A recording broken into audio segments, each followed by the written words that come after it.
Dan boleh diniatkan luar pada takbiratul ihram tapi masih dalam sembahyang yang pertama.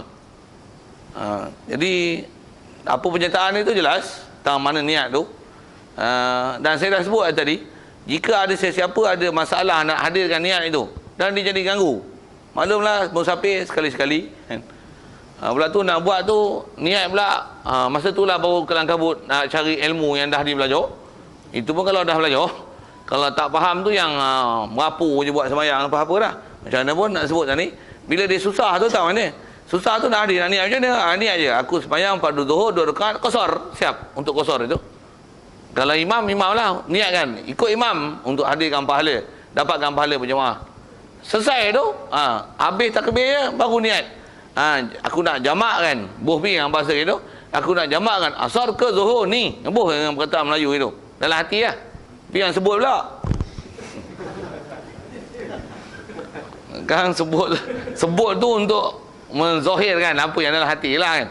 Okey. So translate kan apa dalam hati. Jadi aku nak jamakkan asar ni ke zuhur. Ke zuhur ni. Ataupun ke zuhur ni, ke sembahyang ni. Sehari sah lah untuk dijamakkan. Ataupun nak bagi salam tu baru teringat, tak niat jamak lagi. Sebelum bagi salam tu aku nak jamakkan asar ke zuhur ni. Assalamualaikum warahmatullahi. Kalau ikut masyhur sebut bekah, sekalipun dalam masa salam tu serentak niat tu. Sebelum kum. Aku nak jamakkan asar ke zuhur ni.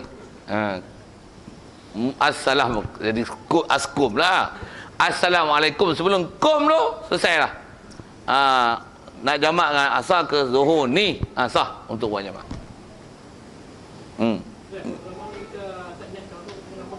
Kalau tak niat tu dalam sembahyang, masa takbiratul ihram pun tak ada.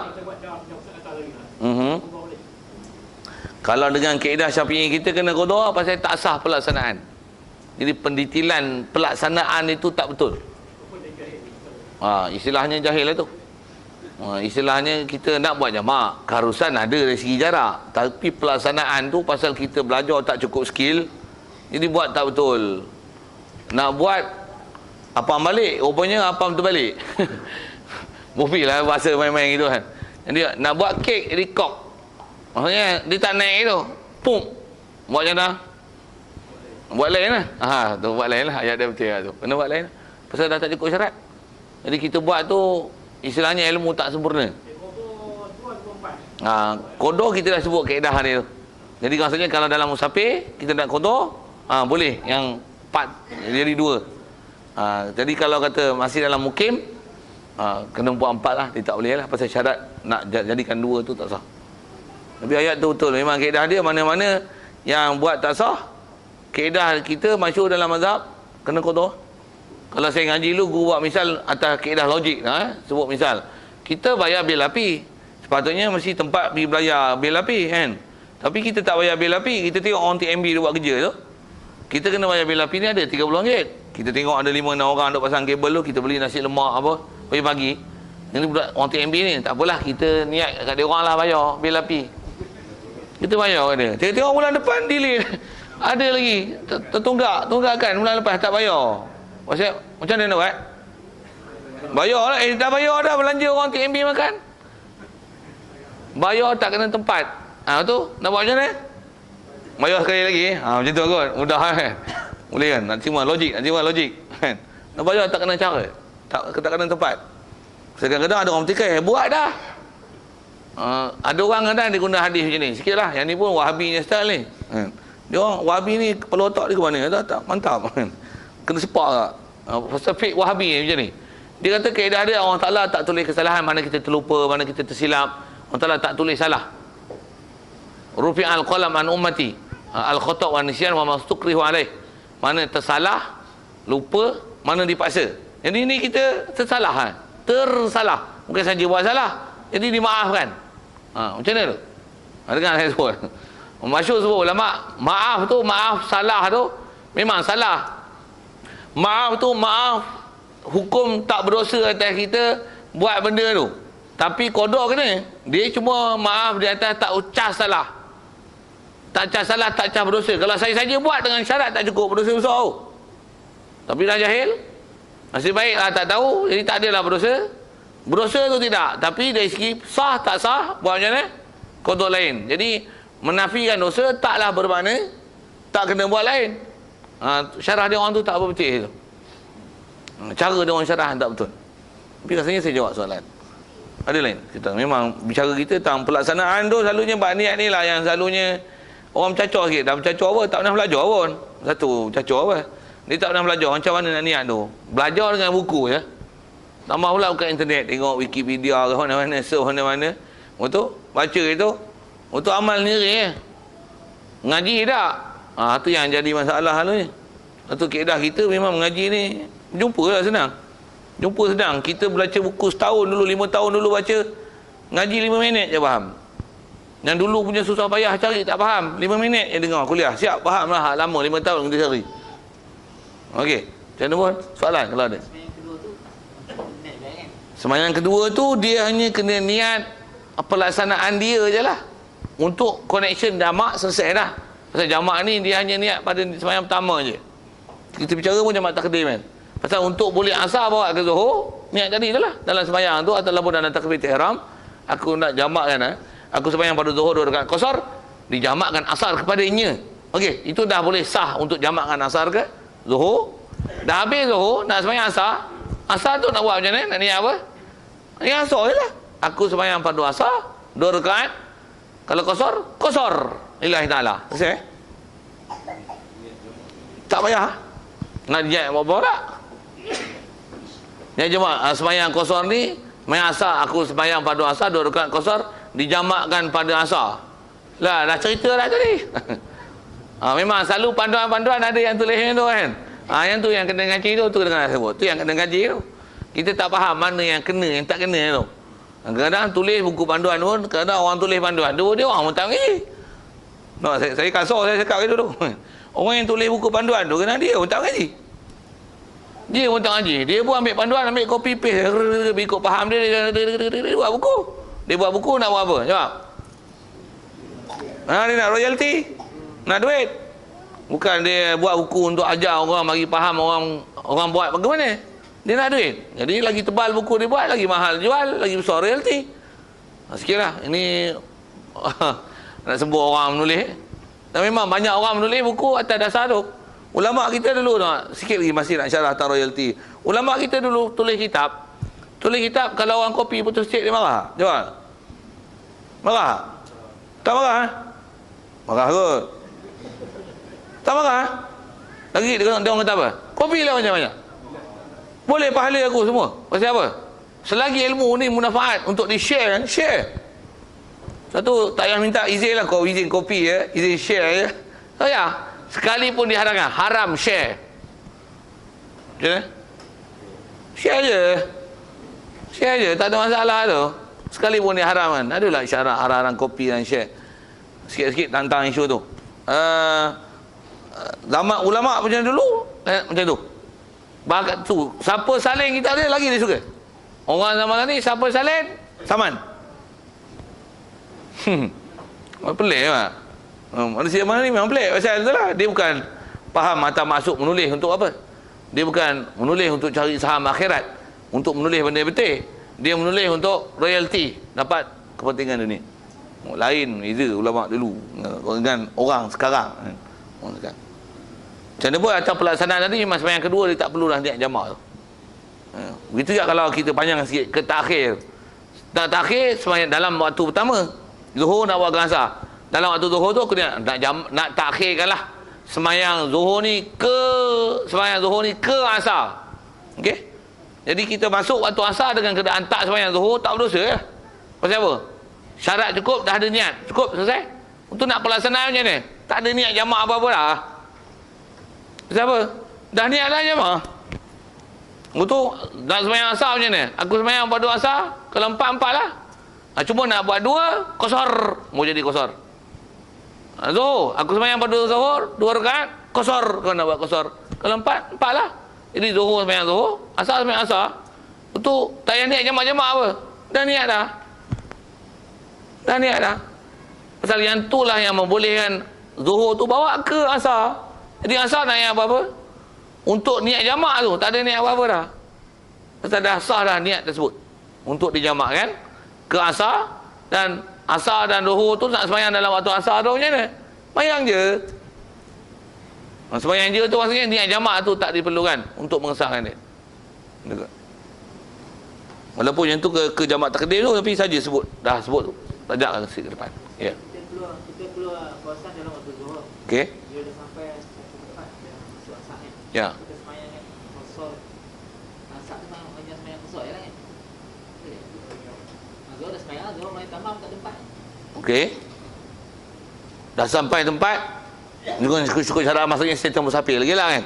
Untuk semayang asar. Asar sahaja. Ya. Yalah, kalau yang boleh jamak lah kan. Yang ni zuhur dah semayang dah tadi. Sekarang dah sampai tempat nak semayang asar. Boleh ke kosor saja? Boleh. Yang kosor ni suku. Jamak ni suku. Jadi taklah bila nak kosor mesti jamak. Kalau tak jamak tak boleh kosor. Tak ada yang tu. Satu dia asing-asing yang itu kita bicara kosor kan. Jadi kalau kata zuhur dah semayang, ni semayang asar, nak buat 4 pun boleh, nak buat 2 pun boleh. Kalau syarat cukup tu kan. Jadi boleh semayang asar, kosor. Asar aja. Zuhur tadi dah tamam lah. Tak ada masalah. Okey. Ya.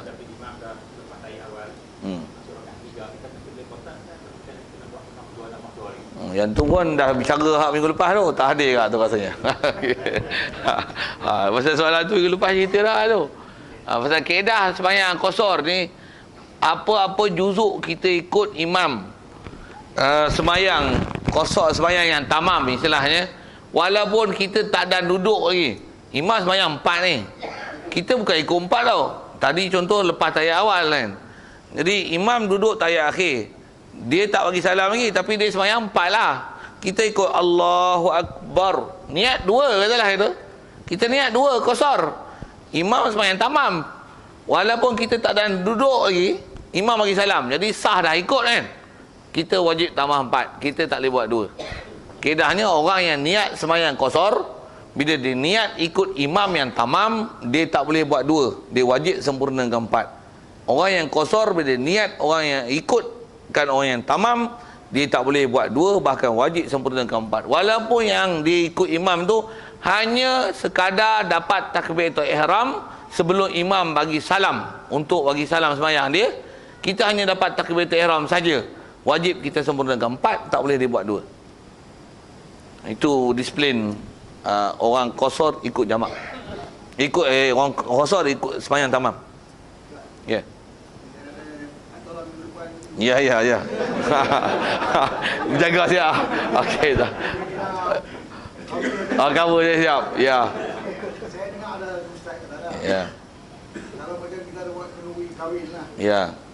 Sibuk kan tuan rumah kan. Boleh dia jamak. Oh. Ataupun macam dalam kita sekarang ni dalam jam kata di PL. Sama dalam pay lah tu. Okey. Ada orang boleh jawab? Boleh. Kenduri kahwin, jam, banjir kan. Banjir mobil.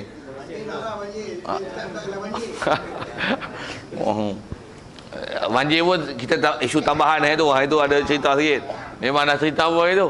Boleh tak jemaah? Tak boleh, pasal elat yang boleh menyebabkan jemaah ni ataupun kosor ialah safar. Jadi kenduri kahwin, alah sibuk terau nak bagi penuh hoket tu. Okey, saya jawab. Jam pun, kaedah jam macam mana? Berhenti kereta, parking, bubuh lampu titak tu. Ada sebab pun yang telah diuji tentang ketepatan mencari kiblatnya ataupun kompas apa yang ada kan. Ampal jadah air takkan spare pump tak ada. Leceh tu kan. Takkan tu kata kita kena standby semua tu keberangkalian ni ada kan. Sebab kerja ke apa ke jam tu pula jarak tak boleh kosor jamak. Bentang sajadah tepi jalan payah. Cuma fenomena tu di Malaysia payah nak nampak. Tapi dari segi hukum itulah kefarduan yang mesti, dan tidak ada istilah boleh jamak sembahyang dengan sebab traffic jam. Tak ada. Bahawa ni saya ada satu orang tu nak sembahyang apa ni tanya saya. Apa jamaah kita nak sembahyang jamaah lah. Masa tu maghrib Malaysia. Ya. Saya pun ikut dia lah. Tiba-tiba maghrib dia ringkas jadi 2 rakaat. Ada dia macam. Ada dia kasar 2. Wow. 1,5 ha. Jadi dia buat 2. Macam mana nak buat? Dari segi hukum kita tak tahu dia macam mana. Tapi kalau ikut kena sembahyang maghrib tu, dah dia buat 2 tu kita tak tahu kan. Tapi kita dah ikut dia tu, dah dia bagi salam 2, kita tak boleh dah bagi salam. Bagi salam sama ancok dengan dia. Kita memang kena sembahyang 3 pasal sembahyang yang boleh dikosor hanya sembahyang yang 4 saja. 4 saja boleh buat 2. Satu 3 yang buat 1,5. Subuh 2 buat 1. Tak ada. Sembahyang yang boleh kosor hanya yang 4 saja. Tapi dia lagak orang pandai. Oh. Tu selalunya tak mengaji tu. Dan saya sebut tu sikit dulu hari tu pun saya ada sebut bab ni. Pasal pengalaman orang buat sembahyang jamak tu lah, sembahyang kosor tu. Saya pun ada budak-budak lah kan duk mengaji. Ada budak-budak bila ngaji kadang ngaji tak cukup skill ke dia tidur ke mana ya. Dia sembahyang tu, dia pergi musafir cukup syarat. Waktu dia sembahyang jamak maghrib dengan isyak ah. Waktu maghrib tu dia buatlah kosor. Tengah sembahyang baru teringat. 3 kosor 1,5. Waktu nak buat 1,5 takkan nak berhenti tengah rukuk tak dah. Perhabis kalau buat 2. Waktu macam mana pun dia buat 2 lah. Waktu jamak. Waktu balik pondok baru tanya, refer balik kat ustaz dah. Ustaz dia tu saya.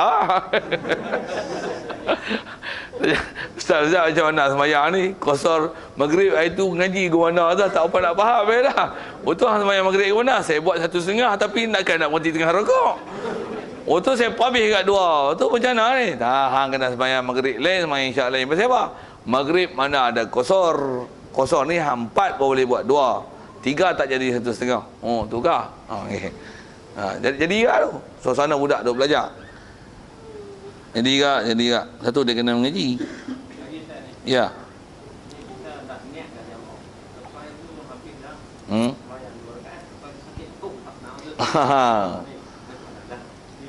Maksud anda dia bila ada penceraian tu tak boleh lah nak jamak. Syarat dah tak cukup. Jadi nanti sekali lagi sembahyang tamam lah. Sembahyang pada waktu asar lah. Kalau kawan kita tak habis ni, dia pun tengah sembahyang. Pun tak boleh juga. Pasal dia masalah boleh tak boleh tu atas topik dah sebut tadi, jangan ada penceraian panjang antara sembahyang pertama dengan sembahyang kedua. Katalah kita ni jenis orang buat ayat sat tandas pun dekat habis sembahyang tu Allah sakit perut dah. Tu buang itu. Cuci ambil wuduk dan tak sampai kadar istilah 2 rakaat tadi. Boleh sembahyang ni. Jadi kalau istilahnya ada fasil perceraian, walaupun kawan kita tadi tak habis lagi, tapi dari segi kita punya pelaksanaan tak boleh pasal kita dah ada perceraian antara sembahyang pertama dan sembahyang kedua dengan jarak yang jauh. Dengan istilahnya ada perceraian yang mengasingkan mualat itu, maka tak boleh dijamakkan dah sembahyang yang kedua. Sama juga kalau sembahyang sunat tasbih.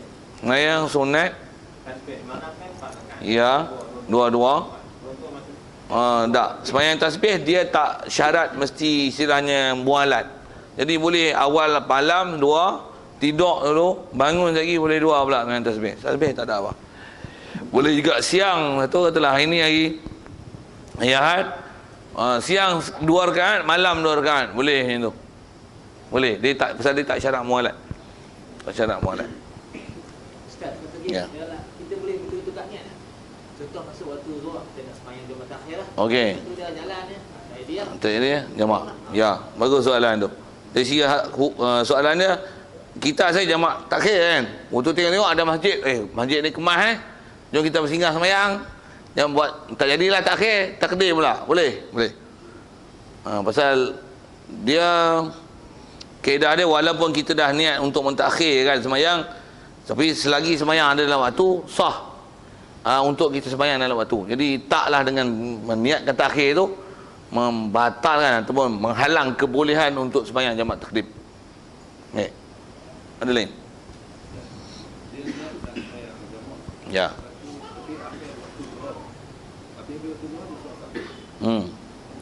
Habis-habis tu masuk asar. Dari segi hukum zuhur tu tak apalah, asar tu sembahyang dalam waktu ialah istilahnya. Jadi dia kadang nak jamak takdim tapi di ujung waktu. Elok-elok habis sembahyang zuhur tak ada nak jamak asar masuk zuhur, masuk asar. Sembahyang ialah asar. Cuma macam tu dia tak ada dosa. Tapi kalau macam ni nak jamak takdim tapi tunggu ujung kat zuhur tu baru nak sembahyang zuhur tu, nak jamak asar konon tengah semayang Zuhur tu masuk asar, dosa.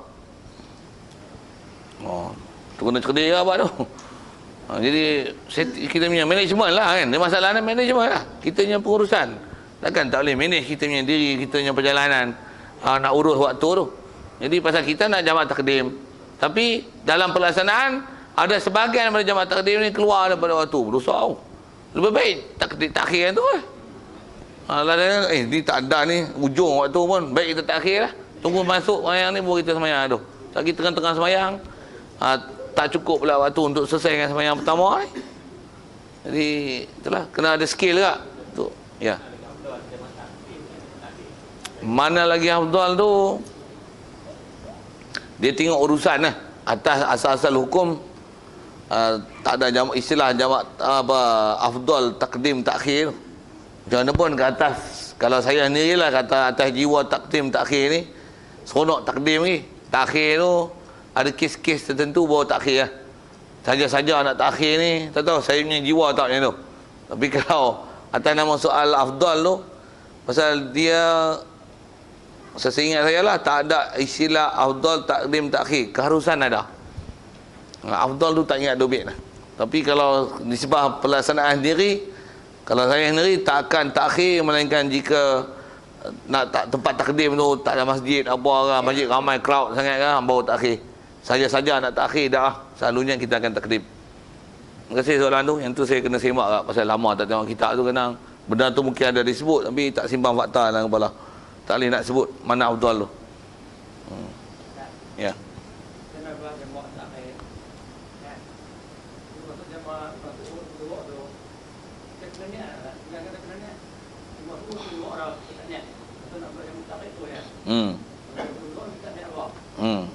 Dia memang kaedah nak jamak takhir tu, yang tu pun tak baca lagi lah, memang nak jumpa tu nanti insyaAllah. Kaedah jamak takhir mesti dalam waktu pertama tu kita ada niat, aku nak jamakkan Zuhur ni ke asar, baru boleh tangguh kan Zuhur tu ke asar. Kalau tak ada apa-apa niat, berdosa, hukum meninggalkan semayang keluar daripada waktu, dosa besar. Jadi kalau sebelum masuk waktu Zuhur niat tak kena ya, pasal waktu taklif tak ada lagi.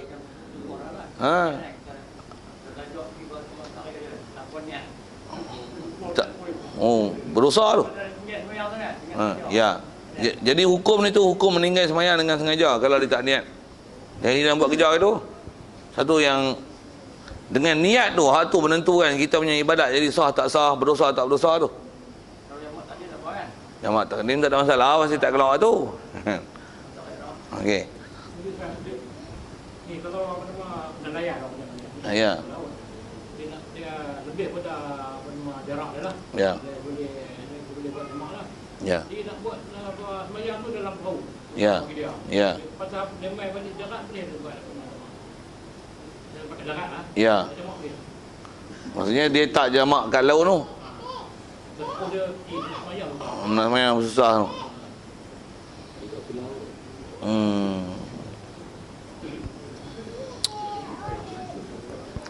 Dia kaedah semayang atas perahu ni macam atas dia istilah kenderaan lah kan. Kalau dia bergerak, dia tak boleh sempurnakan semayang dia dengan berdiri, dengan rokok, dengan sujud yang sempurna.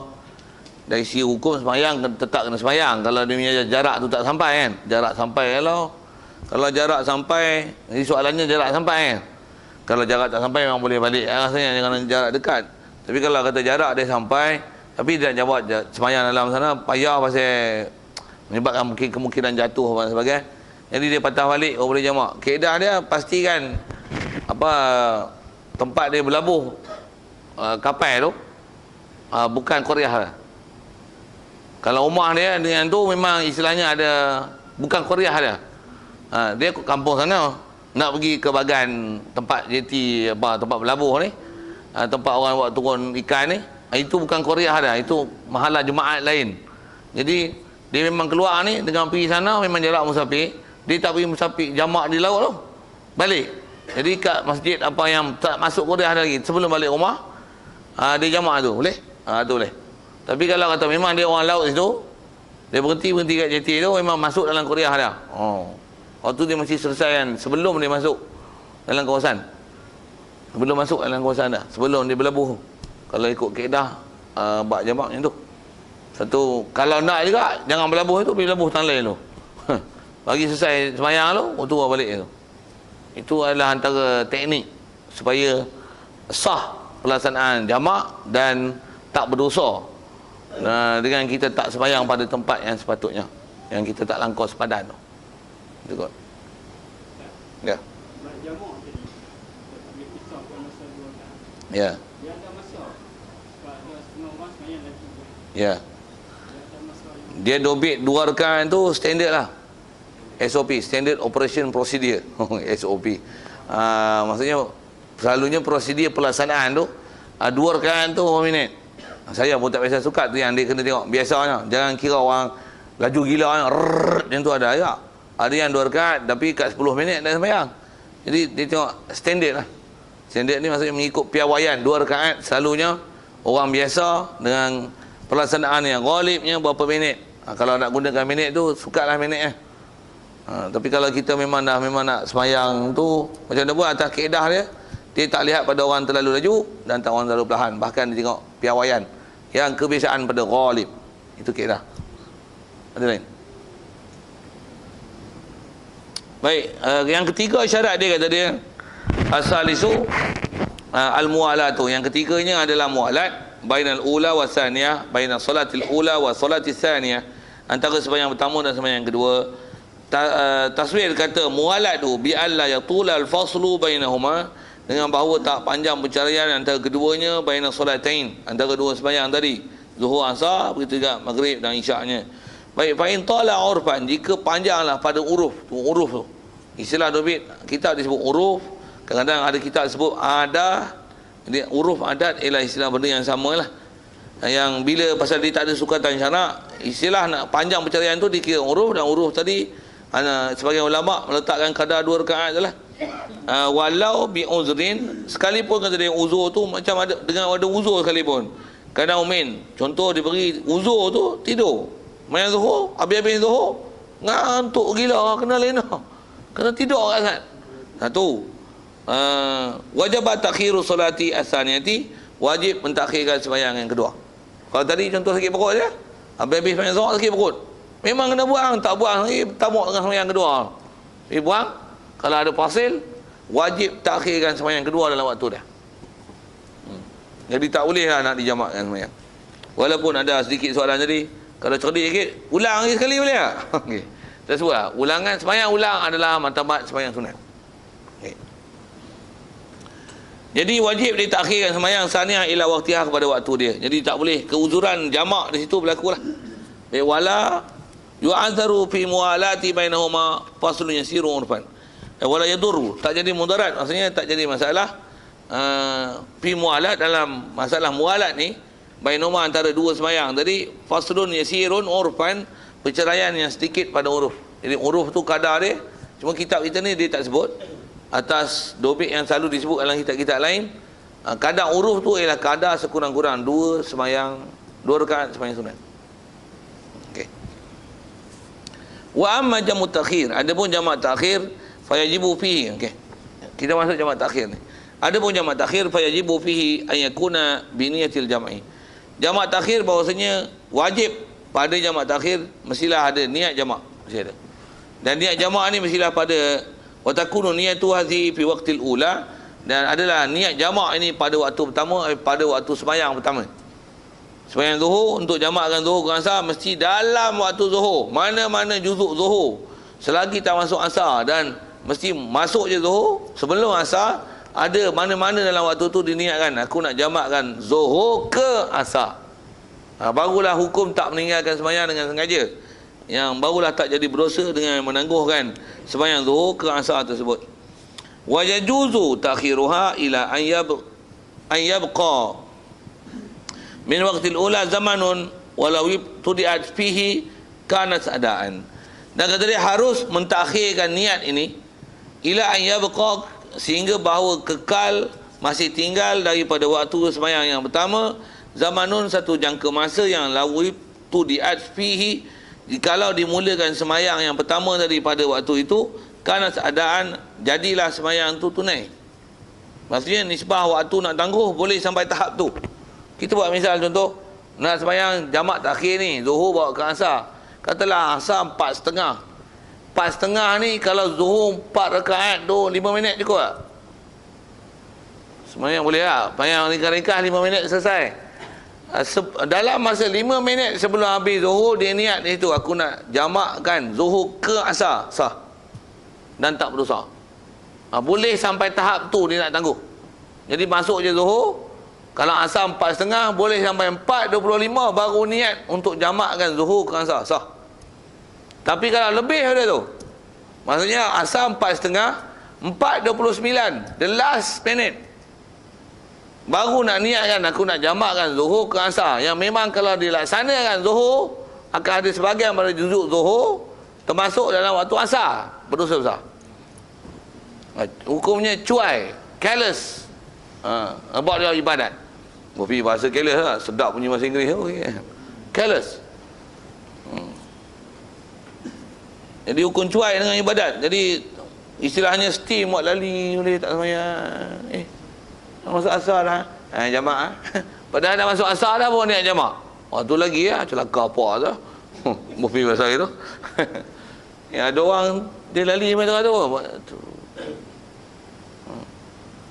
Jadi kalau musafir tapi mesti ambil hitam putih tu. Jadi macam mana pun sepadan untuk boleh niat tentu lah.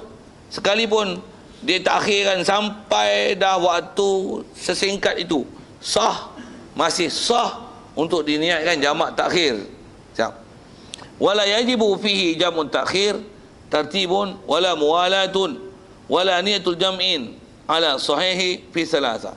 Dan kata dia tidak wajib pada pelaksanaan jamak takhir tertibun, tak ada tertib. Maksudnya untuk melaksanakan sembahyang jamak takhir ni, nak buat Zuhur dulu kah, asar dulu kah dalam waktu asar tadi tu. Kita dah tangguhkan Zuhur ke asar. Waktu dah masuk asar lagi, nak buat asar dulu kah, nak buat Zuhur dulu kah, ikutmu. Jadi maksudnya dia tak ada istilah syarat tertib tu, tak ada. Betul? Dan tak syarat mualat, maksudnya boleh nanti kita sembahyang, katalah sembahyang Zuhur dulu dalam waktu asar tu. Itu sakit perut lah, nak buang air, pergi buang dulu, buang tu, baru sembahyang asar pula. Tak ada masalah pasal dia tak syarat mualat. Begitu juga wala niyatun jam'in, dan juga tak disyaratkan apa-apa niat jamak dalam pelaksanaan ala sahih atau pendapat yang sahih fi salasa pada 3 perkara ni.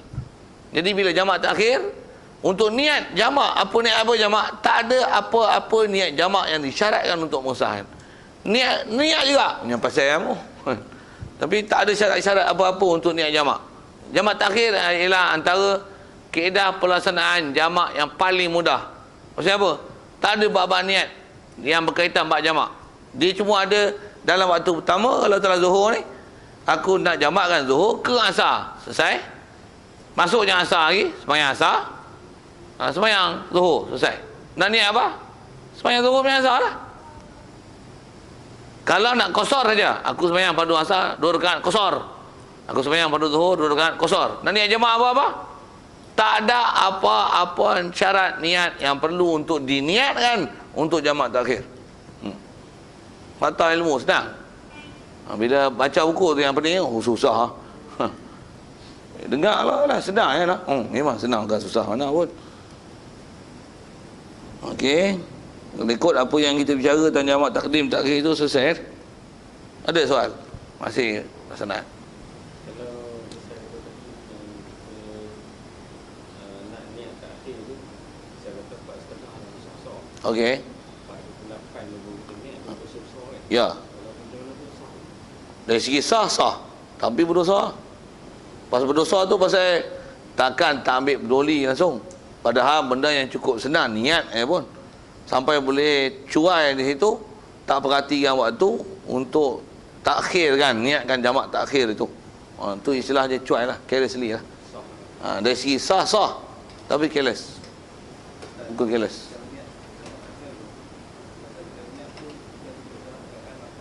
Tak apa, sekali buah dah besar. Buh pergi tu. Sekali buah dah besar. Buh pergi ayat tu kan. Tak ada masalah. Jadi tak syarat mesti tutup aurat. Mesti ada wudu, menghadap kiblat. Tak ada. Ataupun takbir ke ihram ke. Tak ada syarat apa-apa. Semua nak bismillahirrahmanirrahim. Aku niat jamak kan maghrib ni ke isyak. Tak ada syarat apa-apa itu. So, dia tak syaratkan untuk niat itu mesti syarat solat. Tak syarat. Untuk jamak niat kan, niat jamak takdim, niat jamak takhir tu. Waktu pelaksanaan niat pada waktu sembahyang pertama tu, dia tak syarat suci, tak syarat suci pada najis, tak syarat suci pada hadas kecil, tak syarat. Tak syarat. Cuma jangan tak ada akal lah. Yang tu yang kot. Gila, masa tengah gila tu dia niat. Orang gila ada niat, tu pelik lah. Saja awak buat masalah tu. Tapi kalau ikut tak ada apa-apa syarat. Untuk syarat bersuci, syarat wuduk tak ada. Lain? Kita bebas memilih sama ada takhir atau takdim kan. Ya. Tapi kita saja memilih takhir dia tengok ustaz saja. So, dari segi keharusan ada. Tapi kalau faham tu tak betul lah. Kalau faham dengan keadaan tu. Daripada tengok indus setan itu. Walaupun dia kalau istilahnya tengok benda maksiat bis safar itu kan. Dia bukan maksiat bis safar ataupun maksiat asafar ilal maksiat sekalipun. Tapi larang itu dari segi keharusan tetap ada. Tetap ada. Tapi tak cantik ya. Betul tak? Kalau Ya. kita nak jamak takdim, kita ada dekat lah dengan sampai dekat kita punya destinasi tu. Okey. Bila kita sampai ke destinasi tu, waktu tu belum masuk. Masuk lagi. Macam kita jamak takdim Zuhur dekat Masjid Batu Dua tu, nak balik ke sini, asal tak masuk lagi, kita dah buat dah takdimnya. Tak ada masalah dah. Keedah sembahyang jamak ni, mana-mana yang syarat jamak dah cukup dan pelaksanaannya dah sah. Bila kita sampai satu tempat tu sebelum masuk waktu sembahyang yang kedua itu kan, dari sisi hukum fiqahnya tidak ada apa-apa sembahyang yang wajib diulang. Yang wajib tu tak ada. Macam mana pun sunat mengulang sembahyang yang telah kita sembahyangkan. Maksudnya katalah ada sembahyang jamak takdim siang ni, sampai kampung masuk asar, boleh tak sembahyang asar sekali lagi? Dari segi boleh, bukan saja boleh, bahkan ada sunat di situ. Tapi wajibkah sembahyang sekali lagi? Wajib tidak. Pasal mana-mana yang dah cukup syarat jamak, jika telah laksanakan, atas soalan sebut ini, sah tak sembahyang tadi? Sah. Bila sah, dah sembahyang sah belum? Dah. Jadi kena ulang lagi sekali ke? Atau ulang wajib? Tak ada. Cuma ada tuntutan ulangan sunat. Tambah pula tadi sembahyang 2 orang saja. Yang ni berjemaah ramai. Sembahyang asar kampung kita pun 200 orang. Nak dapat fadilat jemaah itu, silakan. Nak dapatkan fadilat berjemaah. Cukup. Ada lain? Kita dah niat nak sampai ke Kuala Lumpur. Kita keluar daripada sini dah masuk Johor lah. Ya. Johor tu dah masuk lah. Soalannya boleh kita Jamak tu. di tempat tu boleh tak ataupun di luar pada Ya. Soalannya ialah kita nak katalah nak Kuala Lumpur daripada sini, waktu Zuhur dah masuk. Bolehkah kita tak sembahyang Zuhur yang tamam,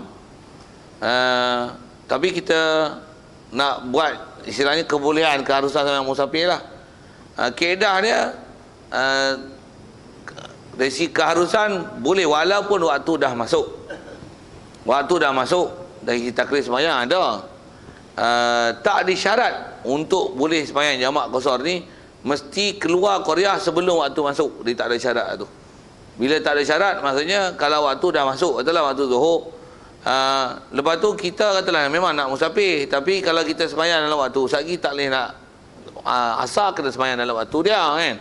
Jadi kita nak buat jamak tu dari segi keharusan memang ada, cuma dalam kaedahnya tak boleh jamak di qaryah kita. Keluar dulu kampung qaryah jamak walaupun tadi dah masuk waktu. Syarat dia mesti keluar daripada qaryah waktu nak jamak dan keharusan tu ada. Jadi maksudnya taklah dengan kita dah berada dalam kita masih berada dalam qaryah kita, sama ada mukim atau musatin, masuk waktu mesti sembahyang dalam waktu, mesti sembahyang tamam, tak boleh qasar, tak boleh jamak. Tak macam tu. Boleh keluar. Ya. Jamak takhir pun boleh. Katalah sembahyang dah Zuhur lah ni, kita memang nak musafir, keluar daripada qaryah. Jadi asalnya memang jamak takdim boleh, kita takhir kan, boleh. Pasal keharusan tu ada. Dia yang memang ada syarat ketat dalam waktu, kalau ada yang syarat mesti pergi cari juga dia ada bab sembahyang Jumaat. Ingat saya yang ada yang syarat tu. Kalau sembahyang Jumaat, insya-Allah kita jumpa ke depan nanti ni. Kalau sembahyang Jumaat, kita subuh hari tu hari Jumaat, subuh tu kita ada kawasan Mukim atau Mustautin tu. Jumaat hari tu wajib dicari walaupun di mana-mana. Dia tak boleh tinggal Jumaat. Dia tak boleh tinggal Jumaat. Kalau nak tinggal Jumaat hari tu, syarat mesti sebelum subuh anda settle musafir. Yang tu ada syarat. Tu pun bukan dengan zuhur, dia kira dengan subuh lagi. Pasal taklifan Jumaat masyhur dalam dobit kita dalam kitab Syafi'i ni, dia kira dengan kaedah subuh. Kalau subuh ada tempat Mukim Mustautin, taklifan Jumaat mesti ada, mesti cari. Kalau kata kita dalam sebelum subuh Jumaat, kita dah settle musafir, keharusan meninggalkan Jumaat tu ada, dan ada keharusan kalau disipah bab puasa boleh buka puasa dalam bulan Ramadan. Boleh berbuka. Harus ada keharusan berbuka dengan tak ada dosa tu. Tapi kalau kata dah subuh Jumaat di tempat Mukim atau Mustautin, disipah Jumaat wajib cari. Kalau bulan Ramadan puasa tidak ada keharusan berbuka. Kalau kita sekalipun lepas tu bermusafir, kena syarat untuk boleh berbuka kerana bermusafir mesti keluar daripada Korea sebelum subuh. Mesti dah berstatus musafir sebelum subuh pada hari tersebut. Dalam masalah puasa dan Jumaat saja yang ada syarat yang mesti berkaitan dengan bab waktu ni. Adapun pelaksanaan qasar dan jamak, selama duk mengaji, selama duk tengok kitab, tak ada mana-mana kitab dalam kitab Syafi'i kita yang menyebutkan syarat mesti untuk boleh qasar jamak tu mesti keluar sebelum masuk waktu. Tak ada apa-apa syarat situ. Satu, ada keharusan walaupun dah masuk waktu, boleh kita keluar nanti baru nak sembahyang jamak takdim, ataupun bukan takdim, bahkan takhirkan terus kepada waktu yang kedua, kerana tidak ada syarat mesti untuk jamak takhir atau takdim itu mesti keluar sebelum masuk waktu sembahyang yang pertama. Tak ada apa-apa syarat.